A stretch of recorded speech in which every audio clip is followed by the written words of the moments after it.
For years, my birthday was too expensive to celebrate, while my sister got parties with live bands. This year, I didn't complain. I just quietly flew first class to Tokyo. When I posted the view from my penthouse, they lost it. My name is Sarah, and I'm the older daughter in what everyone always called such a lovely family. My parents, David and Linda, and my younger sister Emma always seemed picture perfect from the outside. We lived in a nice suburban house, took family vacations, and my parents were involved in the community. But if you look closer, you'd see the truth that I lived with every single day. Emma was the golden child, and I was just the practice round. The birthday situation started when I turned 10 and Emma turned 6. That year, my parents threw Emma this elaborate princess party complete with a bouncy castle, professional face painting, and a magician. When my birthday came around 4 months later, I got a homemade cake and a gift card to Target. When I asked why Emma's party was so much bigger, my mother gave me the line that would haunt me for the next 16 years, "Sweetheart, we just can't afford to do expensive parties all the time. You understand, right?" I was 8. I didn't understand. But I nodded anyway because that's what good girls do. The pattern continued year after year, and the excuses got more creative. Emma's parties got bigger while mine got smaller. When she turned 10, they rented out the entire roller skating rink and hired a DJ. For my 12th birthday, we went to Applebee's with just the family. When I asked about having friends over, Dad said, "Sarah, you know money's tight right now. Maybe next year." But somehow money was never tight when it came to Emma. By the time Emma was in high school, her birthday parties were legendary. I'm talking hired photographers, live bands, themed decorations that took days to set up, and guest lists that included half the school. For her 16th birthday, they threw her a sweet 16 that cost more than most people's cars. There was a red carpet, professional DJ, custom dress, and a highlight reel played on screens throughout the venue. My 18th birthday? Dinner at Olive Garden and a cake from the grocery store bakery. When I asked if I could have a party too, Mom sighed and said, "Sarah, you're more mature than Emma. You don't need all that flashy stuff to feel special." I was starting to see the pattern, but I still held out hope that maybe, just maybe, they'd come through for me eventually. They never did. College came, and while Emma got her full tuition paid for plus a generous monthly allowance, I worked 3 part-time jobs and took out student loans. When I graduated summa cum laude with a degree in computer science, they took us to dinner at the same Olive Garden. When Emma graduated 3 years later with a C average, they threw her a graduation party that rivaled most weddings. The final straw came last year on my 25th birthday. I had just gotten promoted to senior software engineer at a major tech company, making more money than I'd ever dreamed of. I was finally financially stable and thought maybe, just maybe, my parents might want to celebrate this milestone with me. I hinted for weeks about wanting to do something special. I even offered to pay for it myself if they just organized something. But when the day came, I got the usual, dinner at a chain restaurant and a half-hearted happy birthday sung by a teenage server who clearly didn't want to be there. Meanwhile, Emma was already planning her 23rd birthday party for the following month. The theme was Emma through the ages, and they were creating displays for each year of her life. They hired a party planner, a catering company, and yes, another live band. The budget was more than my yearly rent.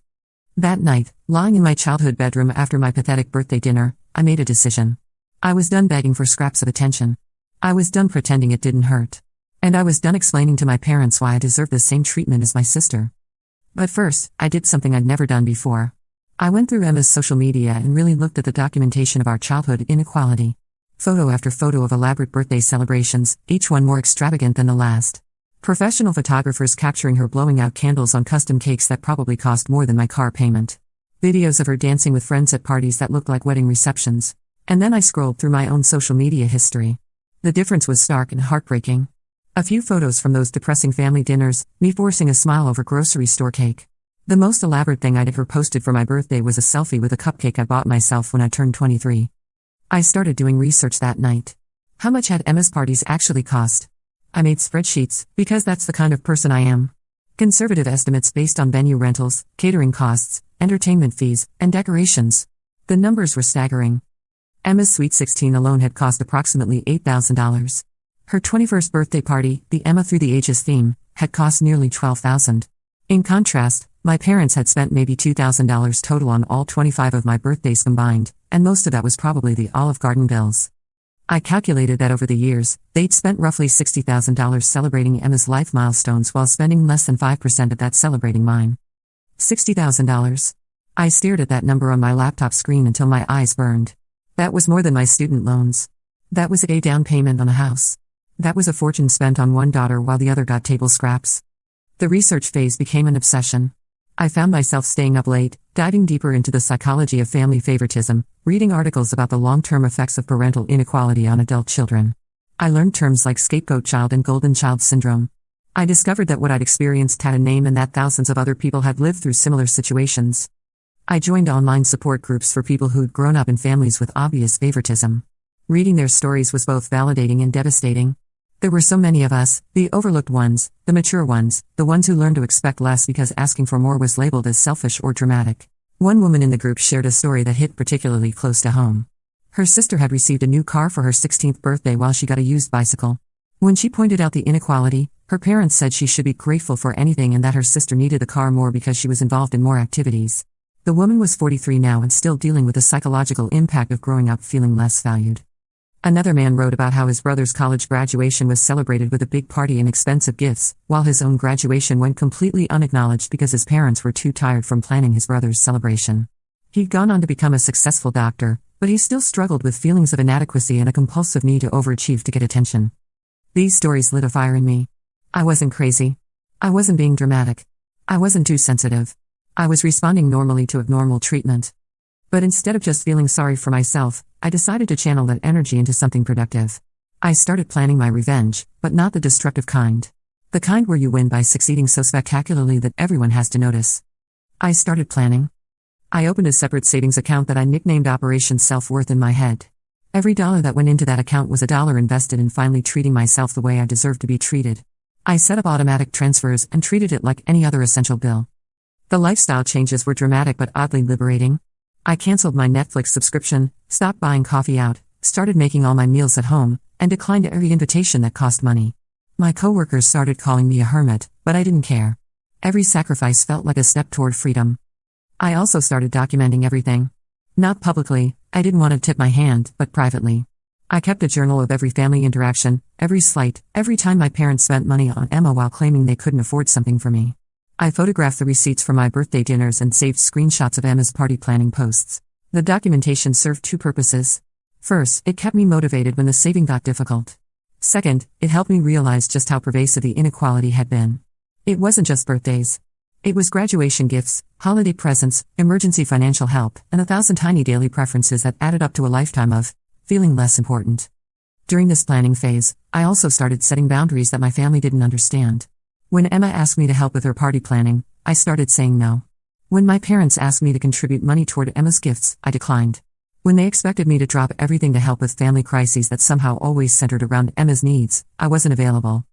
"You've become so selfish lately," my mother said during one particularly tense family dinner 6 months into my saving plan. "Have I?" I asked, cutting my chicken with precise movements. "Or have I just stopped being automatically available for everyone else's priorities?" The table went quiet. Emma looked uncomfortable, probably sensing that something had shifted in the family dynamic but not quite understanding what. "Sarah's going through something," my father said to my mother, as if I wasn't sitting right there. "It's probably work stress." I looked up from my plate and smiled. "Actually, I've never been happier with my work. I got another promotion last month." This was true. My obsessive focus on saving money had translated into obsessive focus on advancing my career. I'd been working harder than ever, taking on additional responsibilities, and positioning myself for rapid promotions and salary increases.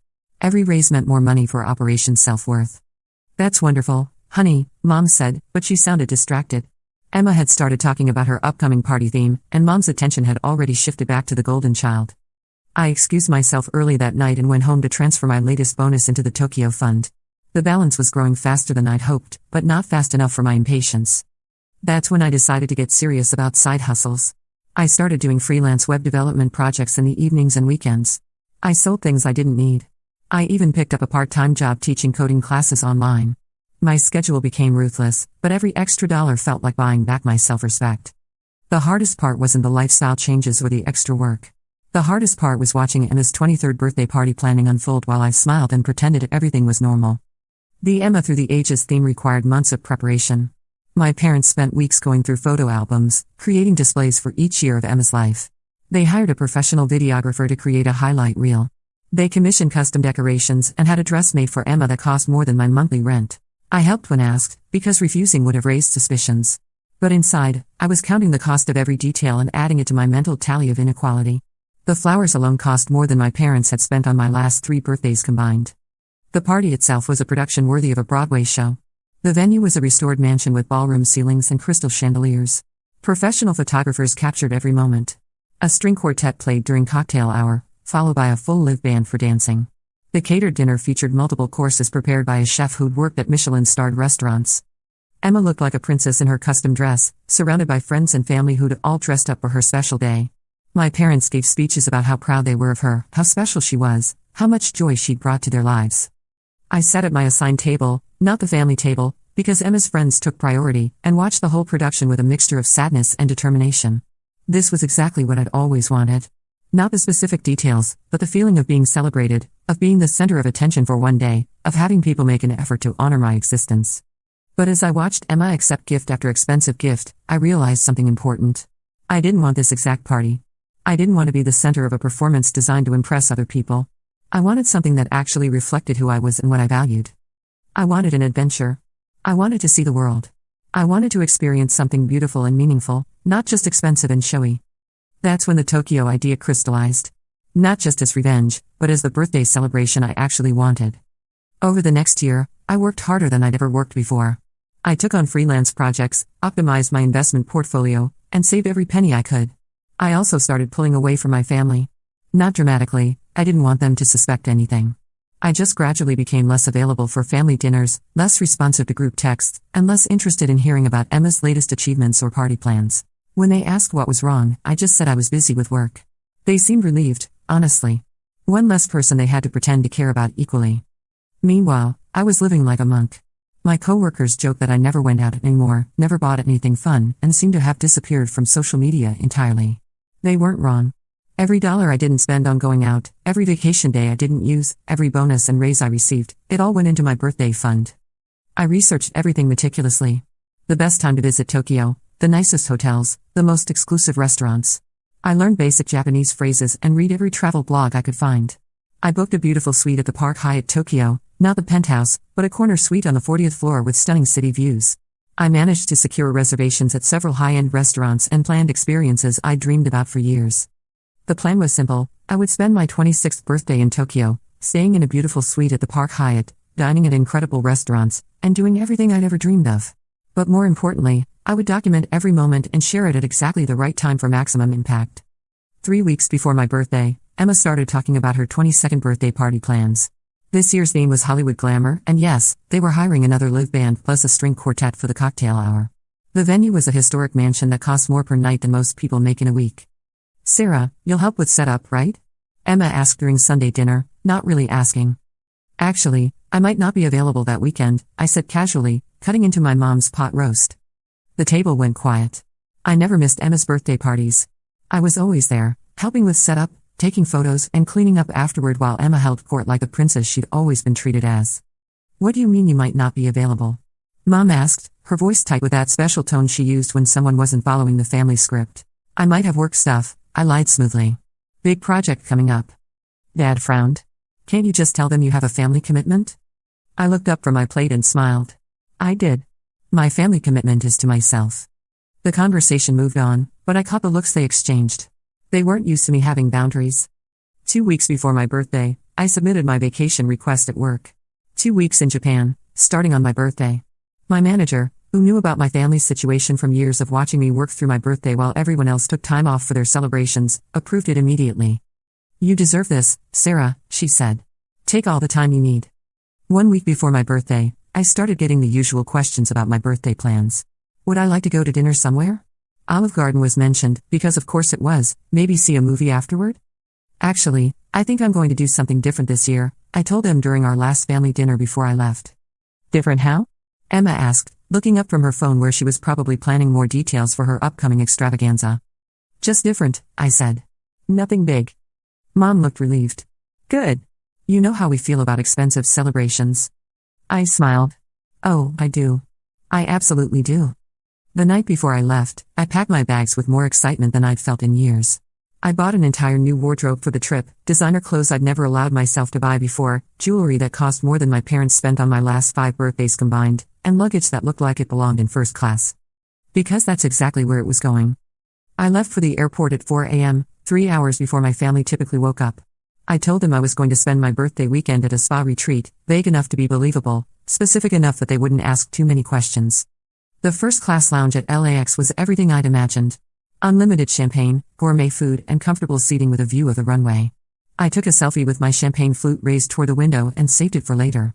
The flight to Tokyo was 13 hours of pure luxury. The first-class suite was like a private hotel room in the sky, complete with a bed that folded down from the wall and a personal flight attendant who remembered my name and drink preferences. I slept better on that plane than I had in months. I landed in Tokyo on my birthday morning, and the city welcomed me like I'd always belonged there. The transfer to the hotel was seamless, a private car that glided through the streets while I watched the city wake up outside my window. The Park Hyatt Tokyo is everything you see in the movies and more. My suite was on the 40th floor with floor-to-ceiling windows offering a spectacular view of the city, including Mount Fuji in the distance. The bathroom alone was bigger than my first apartment, with a soaking tub positioned perfectly to watch the sunset over Tokyo. I spent my actual birthday doing everything I dreamed of. I had breakfast in bed while watching the sunrise over the Imperial Palace. I got a massage at the hotel spa that cost more than my parents typically spent on my entire birthday celebration. I went shopping in Ginza and bought myself things I'd never allowed myself to want before. For lunch, I ate at Sushi Yoshitake, a 3-Michelin-starred restaurant that required months of advanced planning to get a reservation. The omakase meal was transcendent, each piece of sushi a small work of art. I savored every bite and thought about all the birthday dinners at chain restaurants while Emma got catered affairs. That afternoon, I visited temples and gardens, took a private tour of the city, and experienced Tokyo in a way that most tourists never get to see. Every moment felt like a small act of rebellion against years of being told I didn't deserve nice things. But the real magic happened that evening. I had dinner reservations at Narasawa, a 2-Michelin-starred restaurant that's nearly impossible to get into. The meal was poetry on a plate, each course told a story about Japan's seasons and landscapes. I ate alone, but I didn't feel lonely. I felt powerful.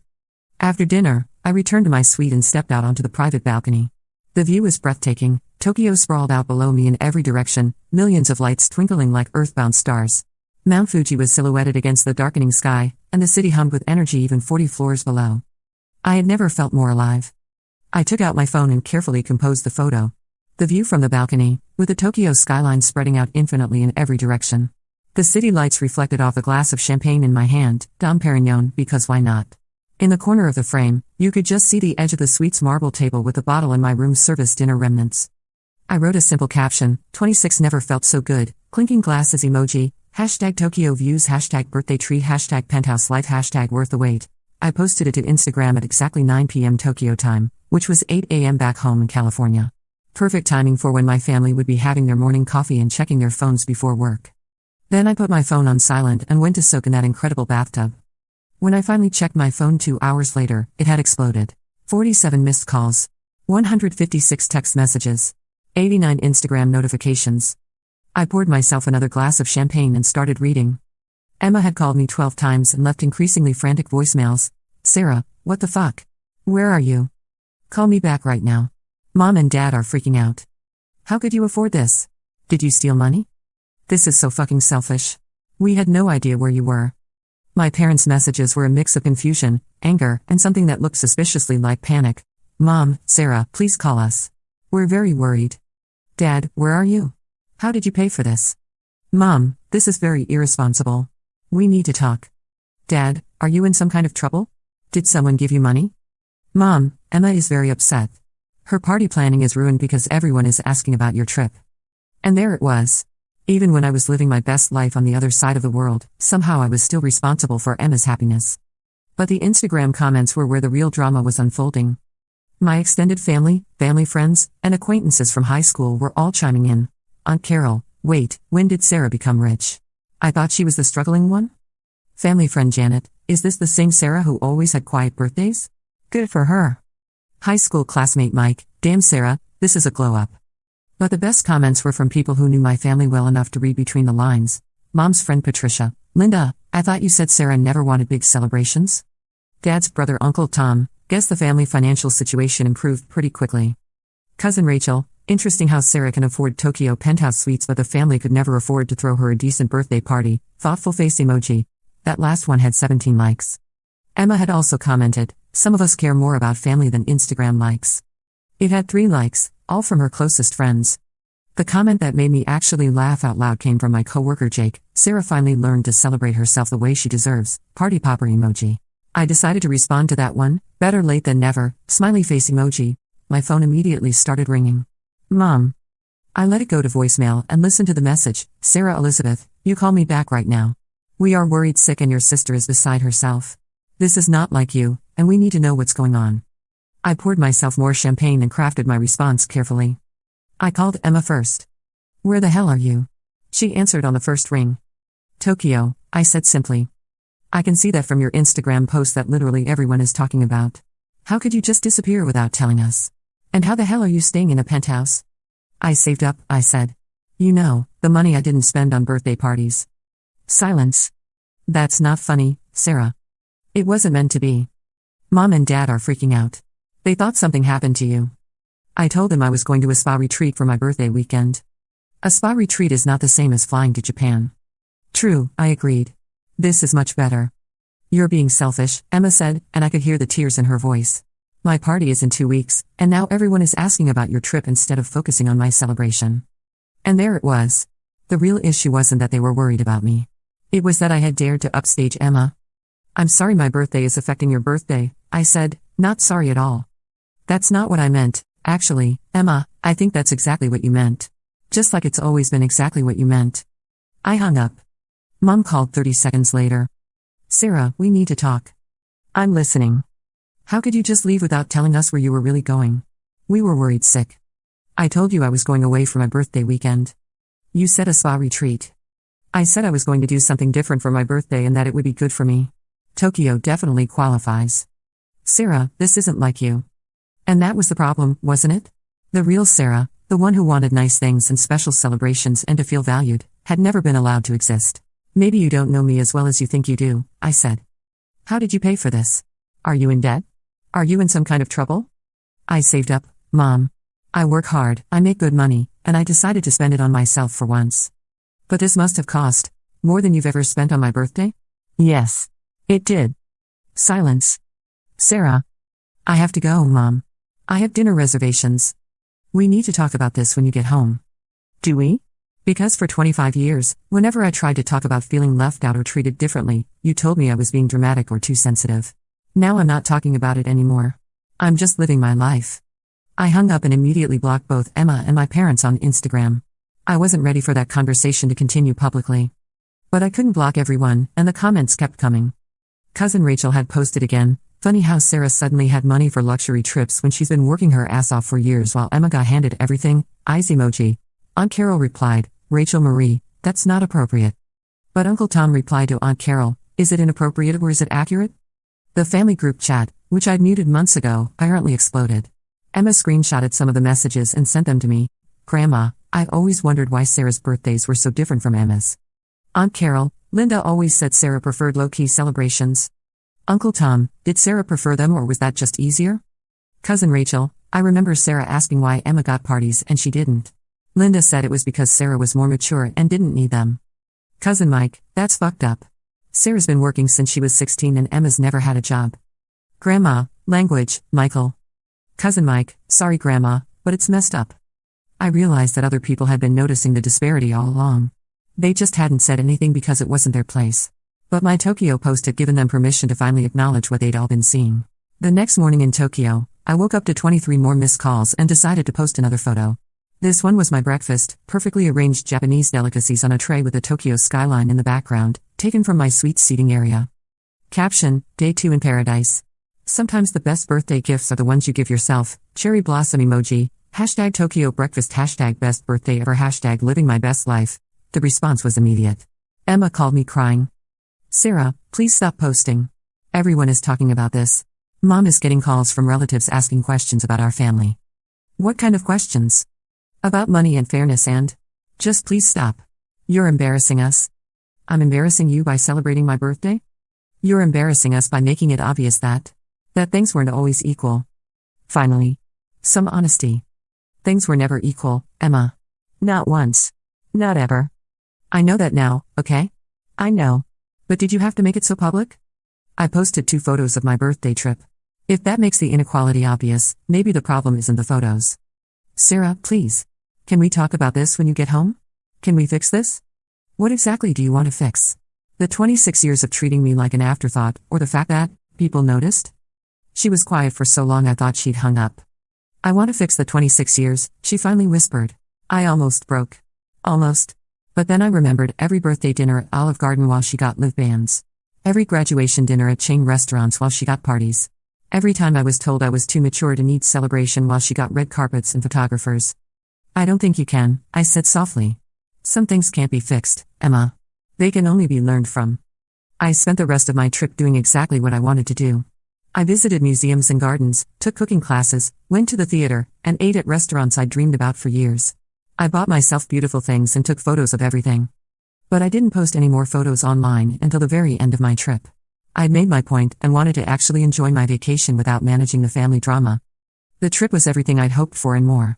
For 10 days, I was just Sarah, not the overlooked daughter, not the responsible older sister, not the one who was supposed to understand why she deserved less. Just Sarah, experiencing one of the world's great cities and finally celebrating herself the way she deserved. On my last night, I had dinner at the hotel's restaurant and reflected on the trip. I felt different, not bitter or angry anymore, just free. Free from the need to beg for attention or justify my worth. Free from the family dynamics that had defined me for so long. I flew home in first class again, and this time I didn't save the photos for later. I posted one picture of the first class lounge with the caption, heading home. Sometimes the best journeys are the ones you take alone, airplane emoji. When I landed, there were only 3 messages waiting for me. One from my manager asking how my trip was, one from my friend Lisa saying the photos looked amazing, and one from Emma. Can we talk when you're ready? Really talk? I didn't respond immediately. I went home, unpacked, and tried to readjust to regular life. But everything felt different now. My apartment felt smaller but more mine. My routine felt more intentional. I felt like I'd finally grown into myself. 3 days after I got back, Emma showed up at my door. She looked terrible, like she'd been crying for 2 weeks straight. Can I come in? I let her in and made tea while she sat at my kitchen table and cried. I canceled my party, she said finally. I sat down across from her. Why? Because after your Tokyo post, I started actually thinking about our birthdays growing up. Really thinking about them. And I realized that I never once asked why yours were different. I just accepted that I deserve more. She wiped her eyes with a tissue. Mom and Dad keep saying that you were always more mature, that you preferred low-key celebrations, that you never complained. But Sarah, you did complain. I remember you asking. I remember you crying after my 10th birthday party because you wanted friends to come to yours too. And I remember Mom and Dad telling you that you were being jealous and ungrateful. I nodded. I remembered that conversation too.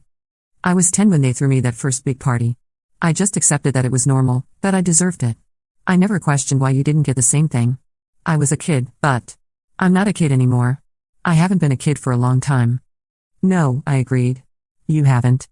Mom and Dad keep trying to explain it away. They say money was tighter some years, or that they thought you really did prefer smaller celebrations, or that they were trying to teach you different values. But Sarah, they threw me a $10,000 party last year. For my 21st birthday. There's no explanation for that except that they value me more than they value you. Hearing her say it out loud was both painful and oddly relieving. The thing is, I said carefully, I don't think they set out to value you more. I think they just fell into a pattern when we were kids, and it became easier to keep justifying it than to admit they'd been unfair. But the result is the same. Yes. The result is the same. We sat in silence for a while. I can't undo 26 years of birthday parties, Emma said finally. No, you can't. But I can try to do better going forward. We all can. I looked at my sister, really looked at her. She wasn't the spoiled princess I'd built up in my mind anymore. She was just a young woman who'd been handed advantages she'd never questioned and was now grappling with the reality of that privilege. What does doing better look like? I asked. I don't know yet. But maybe it starts with acknowledging that the way things were wasn't fair. And maybe it continues with me not accepting expensive gifts and parties from them till they're ready to treat us equally. I raised an eyebrow. You'd really give up the princess treatment? Sarah, seeing how happy you looked in those Tokyo photos. I realized I've never seen you look that happy at any family celebration. Ever. How fucked up is that? It was pretty fucked up. I've been thinking, she continued, about what it must have felt like to watch me get everything while you got leftovers. And I'm ashamed that I never thought about it before. I'm not asking you to be ashamed, no, but I should be. I should have noticed. I should have said something. I should have insisted that you get the same treatment I did. But I didn't, because it was easier not to see it. I reached across the table and took her hand. We were kids, Emma.